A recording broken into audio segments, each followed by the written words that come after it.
మధ్యాహ్న మధ్యాహ్న భోజనానికి గ్యాస్ తెగ సమస్య పరిష్కారానికి కలెక్టర్లకు సీఎంఓ ఆదేశాలు. వంట గ్యాస్ కొరత ప్రభుత్వ పాఠశాలలో మధ్యాహ్న భోజనంపై ప్రభావం చూపుతుంది. గ్యాస్ సక్రమంగా సరఫరా లేని చోట మధ్యాహ్న భోజనం ఏజెన్సీ నిర్వాహకులు కట్టెల పొయ్యిపై వంటలు చేస్తున్నారు.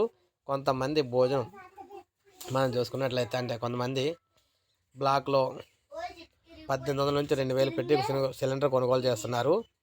అయితే గ్యాస్ సక్రమంగా సరఫరా లేని చోట మధ్యాహ్నం భోజనం ఏజెన్సీ నిర్వాహకులు ఈ విధంగా కట్టెల పొయ్యి పెడుతున్నారు.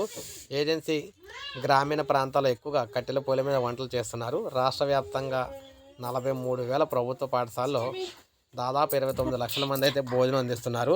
10వ తరగతి పబ్లిక్ పరీక్షలు కొనసాగుతున్న ఈ విద్యార్థులకు చాలా చోట్ల ఇళ్ల వద్దనే ఉంటున్నారు. ఇంటర్మీడియట్ ప్రధాన పరీక్షలు ముగిసినందున విద్యార్థులు కళాశాలకు రావడం లేదు. సో మనం చూసుకుంటే చీపురుపల్లి నియోజకవర్గంలో 100 మంది కంటే ఎక్కువ విద్యార్థులను ఉన్నత పాఠశాల అన్నం, బిర్యానీ లాంటివి కట్టెల పొయ్యి మీద వండుతూ ఉండగా కూరలు గ్యాస్ పొయ్యి మీద చేస్తున్నారు. కొందరు నిర్వాహకులు ఇంటి వద్ద కూరలు వండుకొని పాఠశాలకు తెస్తున్నారు. గ్యాస్ సరఫరాలో ఇదే పరిస్థితి కొనసాగితే అత్యధిక శాతం బడిలో కట్టెల పొయ్యిలపైనే వంటలు చేసిన పరిస్థితి ఏర్పడుతుంది. స్వచ్ఛంద సంస్థలు ఇస్కాన్ మధ్యాహ్న భోజనం అందిస్తున్న బడిలో మాత్రం ఎలాంటి అంతరాయం లేకుండా చూస్తుందో. గ్యాస్ కొరత కారణంగా IIITలో మెనూ మార్పు చేశారు. గ్యాస్ తక్కువ ఖర్చు అయ్యే వాటిని అయితే వండుతున్నారు. ఇదే కొనసాగితే ఇక మధ్యాహ్న భోజనం అయితే గ్యాస్ లేకపోతే ఆగిపోయే పరిస్థితి వస్తుందని చెప్తున్నారు అన్నమాట విద్యార్థులకు సంబంధించి. సో ఇది మనకు అప్డేట్. ఒక లైక్ చేయండి, సబ్స్క్రైబ్ చేసుకోండి, మన ఛానల్ సబ్స్క్రైబ్